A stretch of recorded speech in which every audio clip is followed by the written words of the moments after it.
제가 우리 십자가지기 교회에서 히브리서 11장 본문을 가지고 아마 2번 설교한 적이 있는 것 같습니다. 제가 내일 영성 목회 수련회라는 곳이 있습니다. 목사님들께서 모여셔서 말씀 나누고 또 기도하고 하시는 그 모임인데, 목사님들께서 한 500-600분 그렇게 모이신다고 합니다. 전에도 한 2차례 제가 발표를 한 적이 있었던 것 같습니다. 근데 이번에도 저보고 첫날 내일 시간에 1시간 반 정도 좀 맡아 달라고 했고, 제목은 신자가 되라, 이렇게 제목을 주었습니다. 이 제목에 5번 강의가 있는데 그 중에 제가 첫째 날 강의를 하게 되는데요. 이게 바로 우리 학교 교훈의 제일 첫 번째 부분입니다. 신자가 되라, 그리고 학자가 되라, 그리고 성자가 되라, 전도자가 되라, 그리고 마지막에 목자가 되라. 우리 학교가 신학생을 배출하고 또 신학생을 양육하는 학교니 그 마지막 목적이 목자가 되라. 그래서 5번째 목자가 되라라고 이렇게 넣은 것 같습니다. 아무도 이 5번의 기원이나 뭐 순서나 이런 것을 정확하게 알지는 못합니다. 그러나 한번 우리가 요량해 보면 먼저 신자가 되고 믿고, 그리고 학자가 되고 배우고, 그리고 성자가 되고 거룩하고, 뭐 성자라고 하는 로마 캐톨릭이 말하는 성자가 아니겠죠. 거룩하고, 먼저 믿고 배우고 학자가 되고, 그리고 거룩에 힘쓰고, 그리고 비로소 전도자가 되라, 말씀을 전하라. 그리고 전도자 말씀을 전하고 마지막에는 목양을 하고 목자가 되라. 저도 정말 이렇게 십자가지기 교회를 섬기면서 많은 것을 정말 배웁니다. 얼마나 제가 앞서 나갔던 거라는 것을 생각도 많이 하고요. 얼마나 이성적이고 세속적인 그러한 판단이 저에게도 많은지, 그리고 결국은 하나님의 말씀이 중심이 돼야 모든 것들이 이루어진다, 이런 생각을 많이 하고, 아마 이 5가지 교훈도 제가 교회를 이렇게 우리가 주님의 교회를 개척으로 이렇게 섬기지 않았다면 저에게 그렇게 절실히 와닿지는 않았을 것입니다. 무엇보다도 신자가 된다는 것은 정체성을 의미합니다. 바로 기독교인인가 아닌가는 이 신자가 된다는 것으로 출발하는 겁니다. 믿는 자가 된다는 거죠. 그러니까 그 다음 나머지 4가지는 기독교인의 정체성은 아닙니다. 학자가 아니라고 해서 신자가 아닌 것 아니고, 성자가 아니라고 해서 신자가 아닌 거 아닙니다. 말씀을 혹 전도자로 전하지 않는다고 해서 신자가 아닌 것 아니고, 역시 목자가 아니라고 해서 신자가 아닌 것은 아닙니다. 신자 되기 원합니다 라고 하는 우리가 그런 기도도 있습니다. 그런데 이 신자가 되라는 말은 이미 우린 다 신자 아닙니까? 믿는 자들인데 어찌 신학교에 이미 신앙 고백도 다 하고 세례 증명을 떼어내고 또 면접 받을 때 다 그 신앙에 대한 역사도 듣고 면접을 통과해서 들어온 신학생들에게 어찌 신자가 되라라고 이렇게 말하겠습니까? 이것은 구원의 단번에 주신 구원의 그러한 믿음을 넘어서서 날마다 믿음 가운데 경주하고 믿음 가운데 살아라고 하는 그러한 말씀이라고 우리가 보아서 무방하겠습니다. 우리 기독교는 신앙을 고백하는 그러한 종교입니다. 우리 날마다 사도신경을 고백합니다.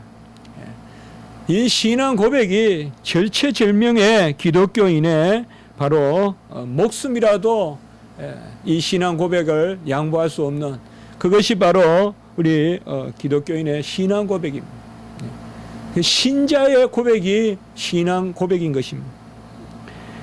기독교인의 정체성은 바로 이런 신앙 고백에 나타납니다. 로마의 카타콤, 바로 로마의 깊은 그러한 석회굴, 그곳에 모여서 끝간데 알 수 없는, 왜냐하면 사람이 알만한 곳은 다 로마 병사들이 와가 뒤지니까 아무도 찾기 어려운 그러한 구석구석에 들어가서 얼마나 답답하고 공기가 탁하겠습니까. 그곳에 초대교회 성도들이 모여서 기쁜 얼굴로 소수가 모여서 신앙을 고백했습니다. 그 신앙을 고백하고 그곳에서 교회가 수립되는 것입니다. 초대교회가. 그 교회가 나중에 커져서 최고 큰 교회가 됐어요.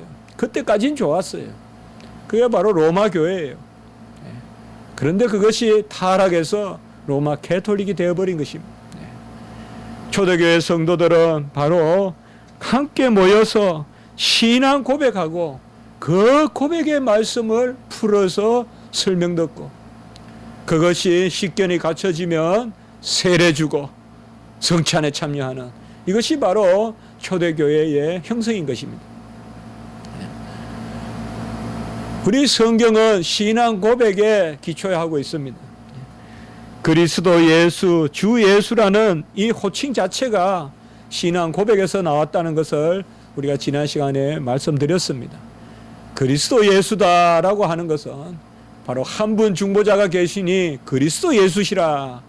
예수 그리스도라고 하면 그것은 단지 이름에 불과하지만 이름이지만 그리스도 예수라라고 말하면 예수가 그리스도라는 고백을 뜻합니다.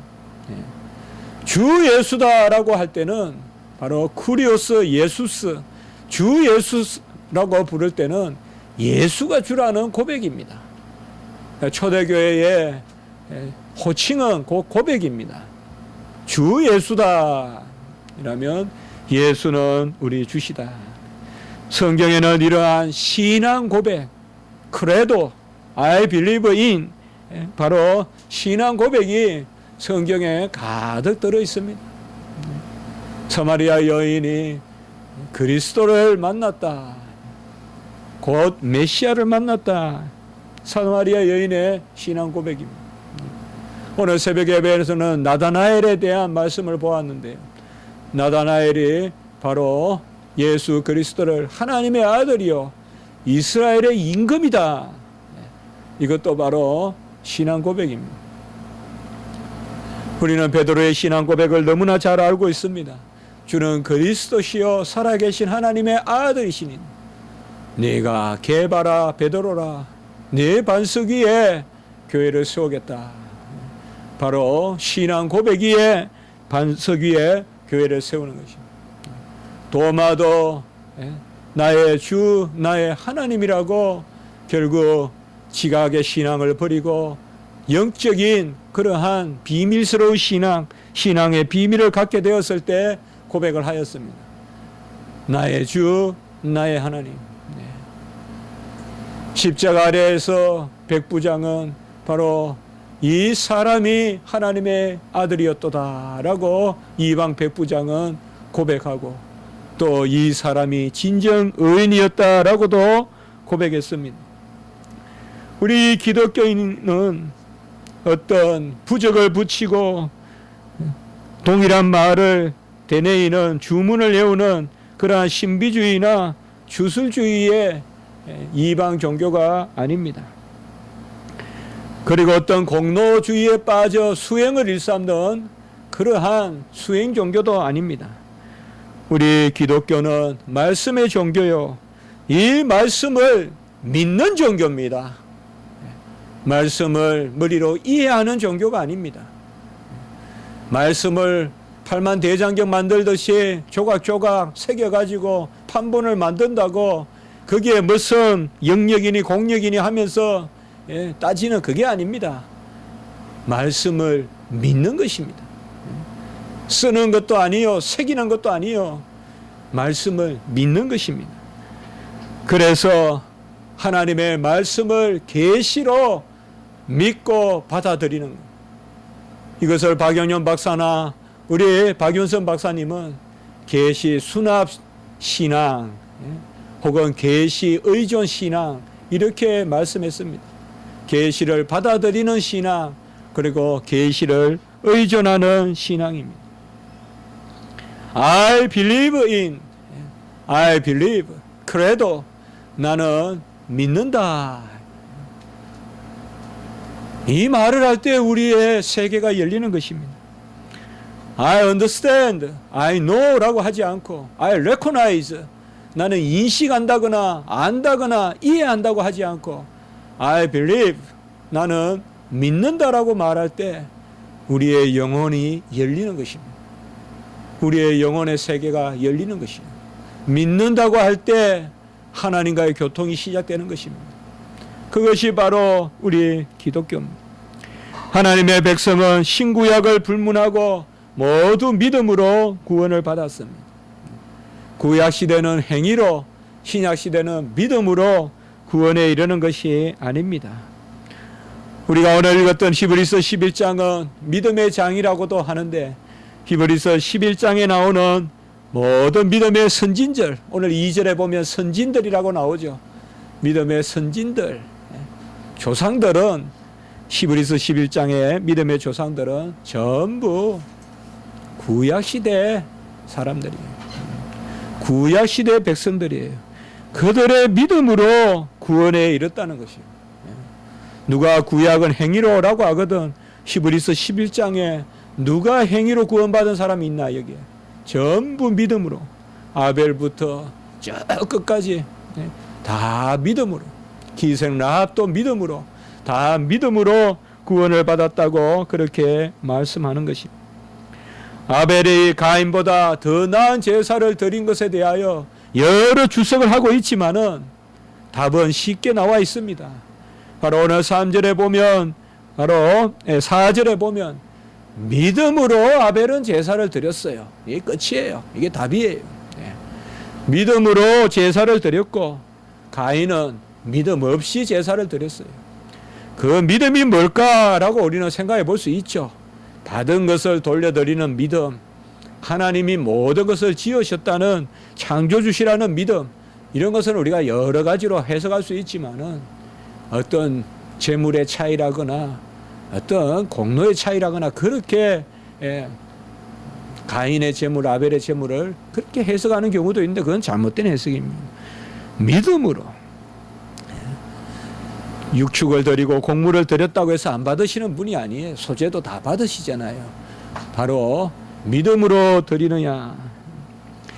에녹이 죽음을 보지 않고 옮겨진 것은 어떤 에녹에게 부양력이 있고 스스로 하늘로 올라가는 어떠한 그러한 영체의 변화가 있었고 그런 것이 아닙니다. 믿음입니다. 답을 다 주고 있어요. 이게 답이에요. 성경이. 여기에서 우리 멈추면 되는 거예요. 여기서 멈출 때 깊어지고 넓어지는 거예요. 말씀에 폭이 생기는 거예요. 넓이와 길이와 깊이는 말씀이 멈추라 할 때 멈출 때. 제가 그런 표현을 쓴 적 있죠. 몇 주 전에. 운동장은 비어있을 때 넓은 거예요. 비어있을 때 꽉 차 있는 거예요. 이게 역설이 아니에요. 운동장에 나무 2그루만 세워도 운동장은 좁아져요. 우리가 말씀을 받을 때는 그대로 받아야 돼요. 그게 가장 부유한 거예요. 믿음으로 바로 에녹은 죽음을 보지 않고 하나님께 옮김을 받았다. 그래서 하나님을 기쁘시게 하는 자라는 이름을 얻었어요. 이 에녹이란 이름이 어원상 하나님을 기쁘시게 하는 자다. 노아는 보이지 않는 일에 대한 경고를 받고 120년간 믿음으로 준비를 했습니다. 그리하여서 7절에 보면 믿음을 따르는 의의 상속자다라고 이렇게 불리고 있습니다. 여기에 우리가 의라는 말을 기억할 수 있죠. 곧 의는 믿음입니다. 바로 믿음 외에 또 다른 의가 없어요. 바로 의를 믿는 거예요. 하나님의 의를 믿고 예수 그리스도 의에 믿는 거예요. 그래야 믿음을 따르는 의의 상속자라고 했습니다. 사라는 믿음으로 잉태할 수 있는 힘을 얻었다고 했고 모세는 믿음으로 그리스도를 위하여 받는 수모를 애굽의 모든 보화보다 더 큰 재물로 여겼다고 26절에 이야기하고 있습니다. 이미 모세는 그리스도를 위한 수모를 받았다라고 말했습니다. 분명히 구약 모세도 오실 그리스도를 믿었다는 것을 우리에게 말씀해 주고 있습니다. 27절에 보면 보이지 아니하는 것 자를 보는 것 같이, 바로 보이지 아니하는 자를 보는 것 같이, 예수 그리스도를 보는 자 같이 믿고 참고 기다렸다는 것입니다. 모세의 율법은 전부 예수 그리스도를 바라보고 하나님이 모세를 통하여 주신 것입니다. 그리하여 요한복음 5장 46절에는 우리 주님께서 모세가 기록한 율법이 곧 우리 주님 자신에 관한 기록이라고 그렇게 말씀하신 것입니다. 이 땅에 오신 주님께서 칭찬한 것이 있다면 그것은 믿음입니다. 오늘 설교는 아마 이전 설교가 좀 겹치는 부분도 꽤 있을 것입니다. 그러나 제가 여러 번 생각하다가 이번 주 다음 주에 걸쳐서 신자가 되라라는 부분의 설교를 제가 2차례 여러분들과 나눌까 그렇게 생각합니다. 이 땅에 오신 주님께서 칭찬한 것이 있다면 믿음입니다. 다른 것은 우리가 찾아볼 수가 없어요. 아무것도 칭찬하신 것이 없어요. 믿음만 칭찬하셨어요. 그리고 주님께서는 믿음 없음만 또 책망하세요. 다른 것 책망 안 해요. 믿음 외에 다른 것을 칭찬하시면 그게 공로가 되고, 믿음 외에 다른 것을 책망하시면 공로 없음을 책망하실 텐데, 우리 주님은 공로에 무관하게 우리를 사랑하시는 은혜의 주님이시기 때문에 오직 믿음만 칭찬하시고 믿음 없음만 책망하십니다. 주님은 가문이나 능력이나 노력이나 열심, 땀조차도 칭찬하지 아니하시고 오직 믿음을 칭찬하셨습니다. 이방 여인 수로보니게 여인에게 여자여 내 믿음이 크도다라고 이렇게 칭찬하셨습니다. 그 칭찬을 받을 때 그 여자의 딸이 즉시 나음을 받았습니다. 12의 혈류증을 앓는 여인에게 딸아 안심하라 내 믿음이 너를 구원하였다라고 사실 그 딸의 믿음을 칭찬하셨습니다. 그 즉시 그 여인은 구원을 받고 병이 나았습니다. 주님이 은혜를 베푸시는 방식은 믿음을 칭찬하시는 즉시 낫게 하시고 이루어 주시는 것입니다. 믿음을 보시고 믿음을 칭찬하시고, 반면에 주님은 어떤 태생이나 모양이나 자질을 거론하면서 책망하지 아니했습니다. 주님은 직업의 기천을 따지지 아니하였습니다. 직업의 기천 따지지 마십시오. 오히려 천한 직업으로 귀한 자녀들을 기르는 그 부모님들이 훨씬 뛰어납니다. 우리 주님은 직업의 기천을 따지지 아니하였어요. 심지어 부정한 자들이라고 낙인 찍힌 사람들과도 함께 어울리셨어요. 진정 사귀셨어요. 그저 먹고 헤어진 게 아니에요. 내가 더불어 먹고 볼지어다 더불어 사귀셨어요. 친구가 되셨어요. 그들의 부정함을 책망하지 아니하셨어요. 꾸짖어 귀신을 쫓아냈지는 했지만 그 귀신 들린 사람을 혼내지는 않았어요. 그 속에 귀신을 혼냈지, 죄를 책망했지 죄인을 책망한 건 아니에요. 사실상 하나님은 그 죄를 가진 사람을 불쌍히 여기셨어요.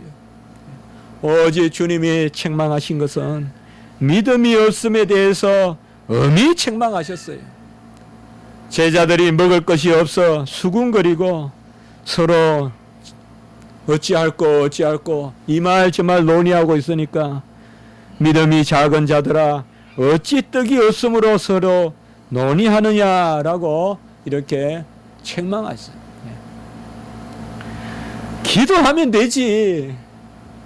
뭐 논의한다고 떡이 나옵니까? 뭐 주문해서 떡이 나옵니까?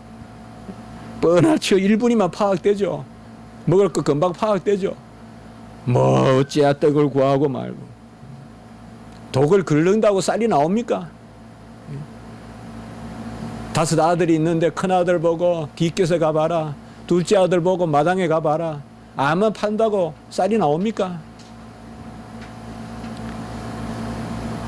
만물을 지으신 쌀을 지으신 여호와를 믿고 기도하면 될 터인데 믿음이 적은 자들아 어찌 떡이 없으므로 서로 논의하느냐. 물에 빠져들어가는 베드로에게 믿음이 작은 자여 왜 의심하였느냐라고 책망하셨습니다. 간질로 물에도 넘어지고 불에도 넘어지는 그 아이를 아무 제자들도 고치지 못했을 때 주님께서는 아주 엄히 노하셨습니다.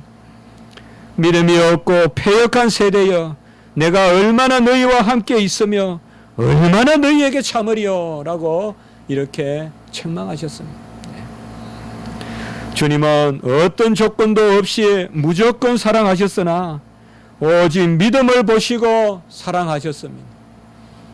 믿음이 없으면 믿음을 주시고 믿음을 보시고 그 믿음을 보시고 주님은 모든 일을 행하셨습니다.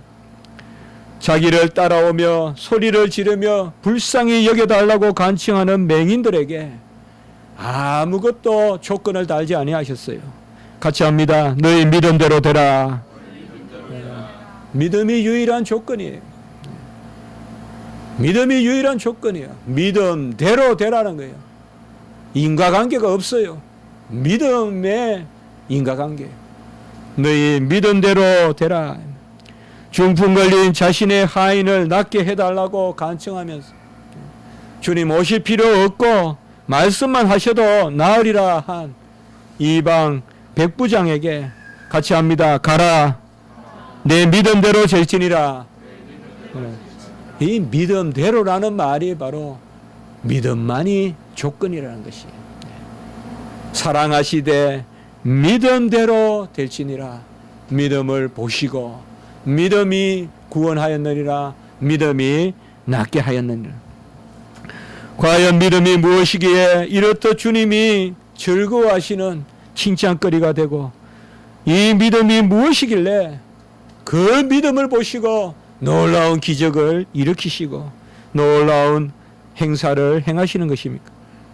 믿음이 우리에게 난 것이 아니고 선물이라고 에베소 2장 8절에서 말씀했는데 어찌 그 선물로 거저 받은 선물로 큰 은혜의 역사가 우리 가운데 나타나는 것입니다.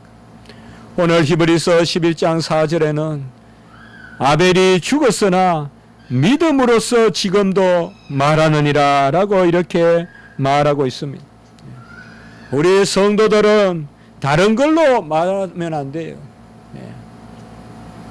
믿음으로 말해야 돼요. 영어에도 그런 표현이 있잖아요. 바로 우리는 믿음이 말하게 해야 돼요. 다른 거 내세우면 안 돼요. 그 믿음으로써 지금도 말하느니라. 제일 첫 번째 인물이 아벨이죠. 아담은 이게 등장하지 않죠. 바로 아벨이 믿음인데 그 아벨은 믿음으로써 말하느니라 라고 이렇게 말했습니다. 우리가 저속한 표현을 쓰면 믿음이 최고라 이 말이에요. 한마디로 믿음이 끝이다 이 말이에요. 뭐 막 병주를 하는데 믿음으로 말하라 이 말이에요. 믿음으로 말하라. 뭐 다른 거 많이 이야기하고 아니다. 믿음으로 말해라. 믿음이 있으면 있는 거고 이기는 거고 믿음이 없으면 지는 것이고 아벨이 그 믿음으로 지금도 말하느니라. 믿음이 없이는 구원도 은총도 상급도 없습니다. 믿음이 없는데 은총이 있다? 없습니다. 하나님이 믿음 주시고 믿음 갖게 하시고 은총을 베푸시지 분명히 조건은 있습니다. 그러나 무조건입니다. 그게 바로 믿음입니다. 공로의 조건이 아니라 선물의 조건인데 믿음이 없이는 하지 않습니다. 믿음을 보시고 낫게 하시고 믿음을 보시고 생명을 구원해 주시는 것입니다. 믿음이 없이는 진리도 능력도 역사도 없고 믿음이 없이는 나아감도 영접도 없습니다. 믿음이 없이는 바랄 수도 없고 볼 수도 없습니다. 오늘 히브리서 11장 1절 믿음은 바라는 것들의 실상이요 보이지 않는 것들의 증거니. 믿음이 없이 바라는 것은 허상입니다. 믿음이 없이 바라는 것은 허상이에요. 믿음이 없이 보이지 않는 것을 추구하는 것은 다 헛것이에요. 믿음으로 바랄 때 실상이고 믿음으로 보이지 않는 것, 믿음으로 생명을, 믿음으로 영생을 구할 때 그것은 바로 증거가 되는 것이에요. 믿음이 없이 보이지 않는 것을 구하면 헛것이 돼요. 제가 최근에 읽었던 그 김동리 무녀도 유명한 소설이지 않습니까? 거기 무당이 나오지 않습니까? 모하라는 무당이 나오잖아요. 그 딸이 벙어리가 됐잖아요. 그리고 그 아들은 이제 교회에 다니잖아요. 믿게 되잖아요. 근데 결국 그 엄마가 그 아들을 그렇게 사랑하는데도 귀신 들렸다 하면서 그 칼로 그 아들을 3군데나 소설에 보면 머리와 어깨와 등을 해가지고 그 어미가 신이 들려가지고 결국은 시름시름 맞다가 그 아들은 죽죠. 그리고 그 아들이 이제 죽는 그 씨앗이 뿌려져서 그 동네에 이제 교회가 들었어요. 교회가 들었으니까 점점 이제 사람들이 이 무당집에 안 온다 이 말이에요. 이 모하의 집에 안 와요. 그러니까 이 모하가 딱 하나 이제 선포를 해요. 내가 모녀 모실에 구슬하겠다. 그리고 내 딸 입을 열게 하겠다. 벙어리를 말하게 하겠다. 그러면서 구판을 벌여요. 무녀도에 보면. 그때 마지막 부분에 보면 이 귀신 들린 모하라는 무당이 어느 귀신을 불러내고는 자꾸 물속으로 따라가는 거예요. 물속으로 따라가요. 그러다 그냥 빠져 죽고 말아요. 대나무만 흔들흔들하고 사람은 빠져 죽고 말아요.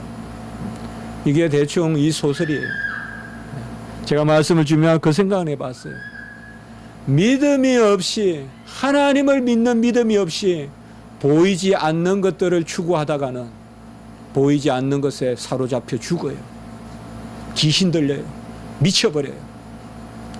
결국은 그 수렁에 빠져들어가요. 믿음 없는 자여 왜 의심하였느냐? 베드로가 물속에 빠져들어가듯이. 믿음이 없으면 보이지 않는 것들에 증거가 없어요. 그래서 믿음은 소망의 실상, 바라는 것들의 실상이요 보이지 않는 것들의 증거다라고 이렇게 말씀하는 것입니다. 성경은 믿어야 되는 말씀입니다. 믿음이 없이는 안 보입니다. 이성으로는 한 자도 받지 못합니다. 믿어야 말씀이 역사하고 믿어야 내 심령에 단맛이 나고 꿀이 흐릅니다. 영혼에 눈이 떠입니다. 기쁨이 넘칩니다. 그래서 로마서 10장 8절과 디모데전서 4장 6절에서는 믿음의 말씀이다 라고 이렇게 했습니다. 성경은 믿음의 말씀입니다. 절대 이성적으로 안 됩니다. 나는 성경을 몇 차례 읽어봤더니 이런 부분이 마음에 안 들어서 교회 못 다녀. 그런 사람하고 토론이 안 됩니다. 그런 사람하고는 토론이 안 됩니다. 버트란트 러셀이 어릴 때는 교회를 잘 다녔어요. 헬라어를 줄줄줄줄 암송할 정도로 천재였어요. 그냥 얼마 천재인지, 뭐 하나 잘못하고, 러셀 전기에 보면 그런 게 나와요. 러셀은 차를 안 타고 쭉 기차를 타면 다 외워요, 기차역을. 60개, 70개를 순서별로. 천재예요. 할머니한테 장난치다가 할머니 집에 오면 혼날까 같으면 그 몇 시간 동안 헬라어 단어를 다 외워버려요. 그래가 할머니한테 공부했다 그러면서 못 면해요. 이 사람이 잘 믿었으면 좋았을 텐데 나는 왜 기독교인이 아닌가라는 그 책을 쓰죠. 그때부터는 더 이상 기독교인들과 대화가 안 되는 거예요. 대화가 안 돼요. 성경을 믿음 없이 철학자의 눈으로 보아서는 결코 성경을 믿음으로 보는 자들하고 대화가 안 돼요. 대화가 안 돼요. 바로 성경은 믿음의 말씀이에요. 오직 믿음으로만 감동이 있고요. 믿음으로만 감화가 있어요. 믿음의 말씀을 믿을 때 구원의 역사가 나타나요. 성경은 믿음의 말씀이니 이 믿음의 말씀을 믿을 때 구원의 역사가 나타나는 이것을 우리는 두 자로 복음이라고 이야기하는 것입니다. 같이 합니다. 믿음의 말씀을 믿을 때 구원의 역사가 일어난다. 이것을 우리는 복음이라고 하는 것입니다. 종교개혁은 루터와 칼빈에 의해서 주도된 종교개혁은 바로 이것으로부터 시작된 것입니다. 성경은 믿음의 말씀이나 이성의 말씀이 아니고 그리고 그 믿음의 말씀은 믿어야 구원에 이른다는 것이 당연한 것이죠. 과학은 이성의 지식이기 때문에 이해해야 돼요. 추론해야 돼요. 그러나 성경은 믿음의 말씀이기 때문에 믿어야 돼요. 복음에는 하나님의 의가 나타나서 믿음으로 믿음에 이르게 하나니. 믿음으로 믿음에 이르게 하나니. 믿음의 말씀이고 믿어야 구원에 이르는 것입니다.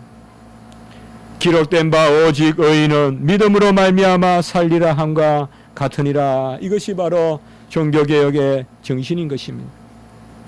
하나님이 지은 모든 것을 아는 것도 믿음이고 그것을 선히 쓰는 것도 믿음입니다. 천지 만물도 믿음의 눈으로 보지 아니하면 보이지 않습니다. 믿음의 눈으로 천지 만물을 보지 않으려거든 천지 만물을 포기하세요. 믿음이 없이 하늘의 달을 쳐다보다가는 물에 빠져 죽어 이태배까지. 믿음이 없이는 사물도 우리를 병들게 해요. 오늘 3절에 보면 믿음으로 모든 세계가 하나님의 말씀으로 지어진 줄을 우리가 아나니라고 이렇게 말씀했어요. 믿음으로 꽃을 보세요. 믿음으로 해를 보세요.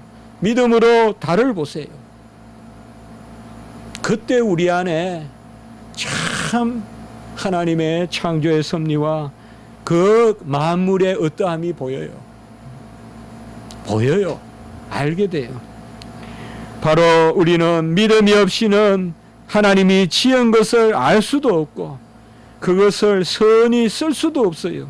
디모데전서 4장 5절에 보면 하나님께서 지으신 모든 것이 선함에 감사함으로 받으면 버릴 것이 없나니 말씀과 기도로 거룩하여진다고 했어요. 어떻게 하나님이 지은 것을 말씀과 기도 가운데 감사함으로 받습니까? 이 말도 하나도 틀린 거 없습니다, 여러분들. 말씀과 기도로 선하게 받으면, 감사하게 받으면 전부 선해요. 우리 성도들에게 일어나는 일은 선하지 않은 일 하나도 없는 줄 믿으시기 바랍니다. 아멘. 선하지 않은 일 하나도 없어요, 여러분들. 확신하세요. 성도들에게 일어나는 일은 선하지 않은 일 하나도 없어요. 말씀과 기도로 감사함으로 받으면 다 선해요. 핍박받는 것도 선하고 지금은 죽을 것 같은데도 선해요. 알고 보면 놀랍게 선해요. 나를 자라게 하고 나를 경건하게 만들어주고 나를 하나님 앞에 상급 갖게 하세요. 저도 몇 년 전에 어려움 당할 때 이 말씀 정말 확신했어요. 하나도 어려운 일은 있지만은 악한 일은 없어요. 같이 합시다. 어려운 일은 있지만 악한 일은 없다. 다 선해요. 우리에게 다 선해요. 누가 아픈 것도 선해요. 도둑이 드는 것도 선해요. 다 선해요. 억울하게 핍박받는 거, 억울하게 직장에서 당하는 거 다 선해요. 안 선한 거 하나도 없어요. 기도를 안 하니까, 말씀에 안 비춰보니까, 감사하지 않으니까 여전히 악한 거예요. 하나님 편에 보면 확 그냥 기쁨이 넘쳐요. 확 넘쳐요. 그걸 하나님은 가지고 계세요. 그 섭리를. 바로 믿음이에요. 믿음이 없이는 감사할 수도 없고 기도할 수도 없고 말씀 볼 수도 없으니 믿음으로만 모든 만물이 선한 거예요. 나에게 주신 병한도 선한 것이, 기도해보면 선한 것이, 말씀에 비추어 보면 선한 것이, 참 아까울 만큼 선한 것이에요. 지나고 나면 그때 내 병이 나를 얼마나 하나님 앞에 온적했네. 눈 하나 손 하나 없이 천국 가는 게 낫다고 우리 주님이 말씀하셨는데 다 선해요. 뭐로 보면 믿음의 눈으로 봐야 돼요. 그래, 기뻐하세요. 같이 합시다. 항상 기뻐하라. 이게 그저 수사적인 표현 아니에요. 진리예요, 진리. 하나님은 무모한 명령 안 하세요. 약속 있는 명령을 하세요. 우리는 항상 기뻐할 수 있고 항상 기뻐해야 되고, 그러니 항상 기뻐하라 하시는 거예요. 안 기쁠 일이 없어요. 지금 내 꽁하는 이성으로, 습관으로, 내 마음으로 보니까 힘든 거예요. 기도해보면 오히려 기쁜 거예요. 그게 얼마나 즐거운지 몰라요. 그게 바로 믿음인 것입니다. 믿음이 무엇입니까? 믿음은 바로 세 가지 요소가 있어야 됩니다. 하나님의 말씀에 대한 성령의 내적 감화다, 이렇게 우리 칼빈은 정의를 했는데요. 하나님의 말씀에 대한 성령의 역사로서 우리 안에 생기는 감동, 그게 믿음이라 그랬어요. 아주 추상적인 것 같지만 이거보다 좀 더 좋은 그러한 정의가 없어요. 믿음은 보이지 않는 것의 실상이라 그랬어요. 보이지 않는 것을 실상을 보여주는 건데 어떻게 보이겠어요? 믿음은 더 안 보이죠. 영은 영으로 분별하는데. 그래서 믿음은 뭐다 이렇게 정의하기보다 믿음은 하나님의 말씀을 따른 성령의 내적 감화다. 그래서 믿음에는 세 가지 요소가 있어야 됩니다. 이것도 우리가 한번 전에 나누어 봤죠. 제가 빨리 다시 한번 나누어 보겠습니다. 오늘은 이까지만, 요것만 보는 것으로 일단락을 제가 하겠습니다. 믿음의 제일 요소는 지식이 있어야 돼요. 믿음은 계시를 믿는 것이에요. 말씀을 믿는 것이에요. 아까 우리 3절에 보면 믿음으로 모든 세계가 뭐로 지어진 줄을 안다? 하나님의 말씀으로 지어진 줄을 안다. 우리가 말하는 일반적인 계시, 피조물, 이것도 하나님의 말씀으로 지어진 줄 안다. 그래서 믿음은 바로 만물을 하나님이 지으신 것을 믿든지 우리의 구원을 믿든지 관계없이 전부 계시를 믿는 거예요. 하나님의 진리를 믿는 것입니다. 로마 캐톨릭 같이 모르는 평신도들은 맹목적인 신앙을 가져도 족하다라는 것은 우리 교리가 아닙니다. 하나님은 믿고 알고 확신하는 데 이르기를 원하십니다. 데살로니가 후서 2장 13절에 보면 우리는 진리를 믿음으로 구원을 받게 된다고 했습니다. 함께합니다. 진리를 믿음으로. 진리를 믿음으로 구원을 받게 되는 것입니다. 성경은 믿어야 할 말씀을 담고 있는 것입니다. 우리가 뭘 믿어야 되느냐? 충분히 전부 다 담고 있는 것이 성경입니다. 우리가 믿어야 할 말씀, 계시를 담고 있는 것입니다. 하나님의 계시는 위로부터 주어지는 것이고 절대적으로 주어지는 것입니다. 완성품으로 주어지는 것입니다. 만나와 메추라기가 완성품으로 떨어지듯이 새벽의 빛이 일정하게 완성체로 떨어지듯이 바로 하나님의 진리는 완전하게 우리에게 주어지는 것입니다. 최고의 지식인은 말씀을 받아들이는 사람이지 말씀을 만드는 사람이 아닙니다.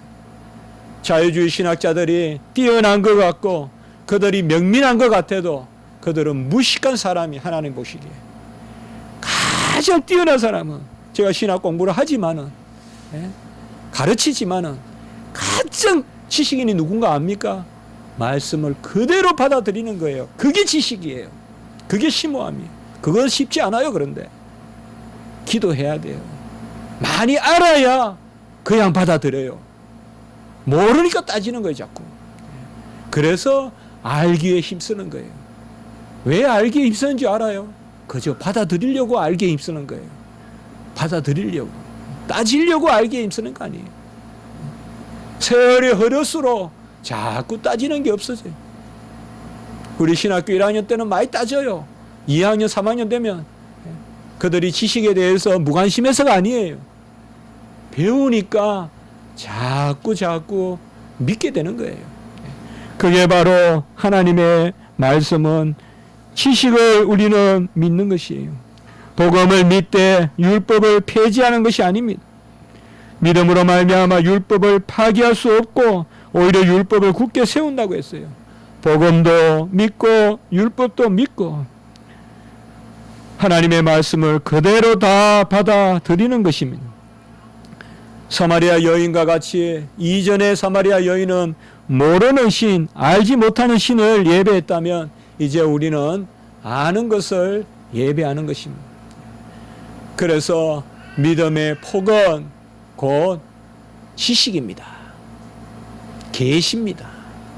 이 지식을 하나님이 주시는 것입니다. 이러한 표현 한번 제가 써볼까요? 같이 합시다. 즐거운 지식.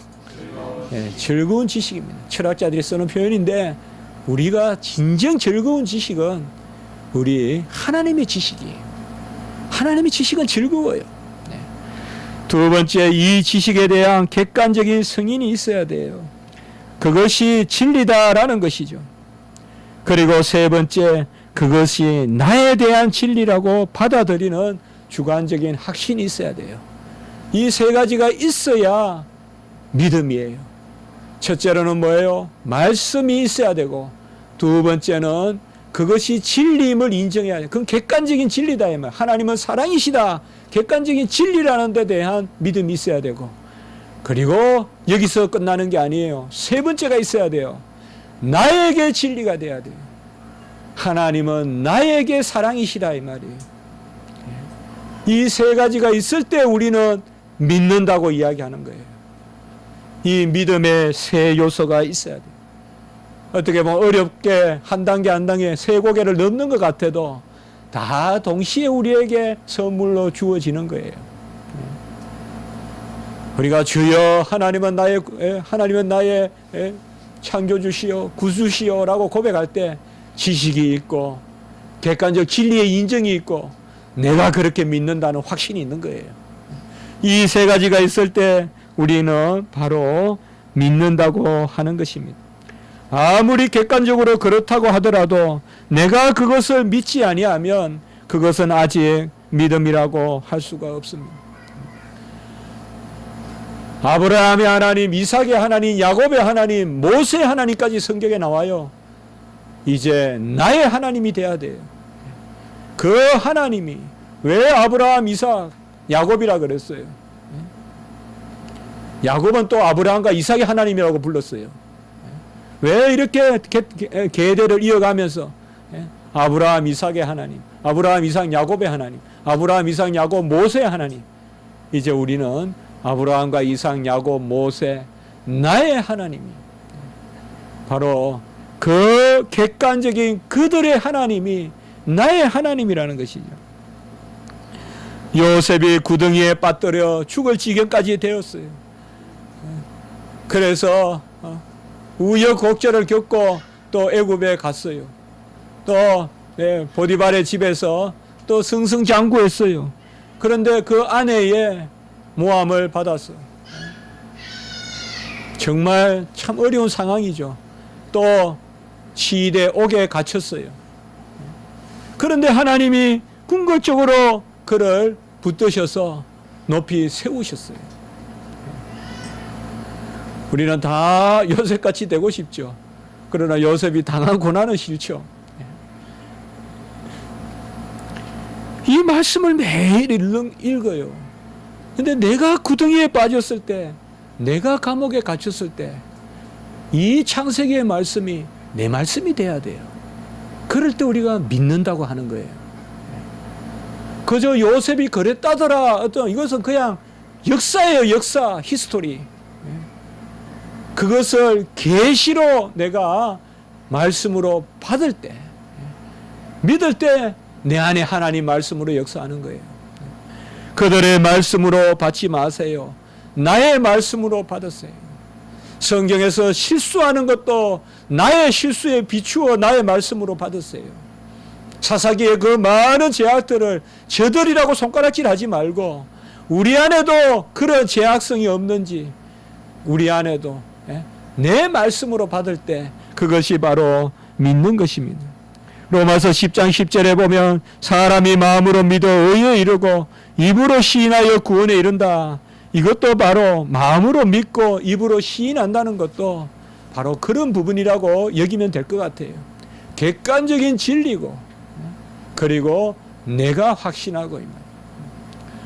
우리는 간혹 입으로 객관적으로 우리 하나님은 그렇다라고 하면서도 내 마음 속에는 그것을 덜 믿을 때가 있어요.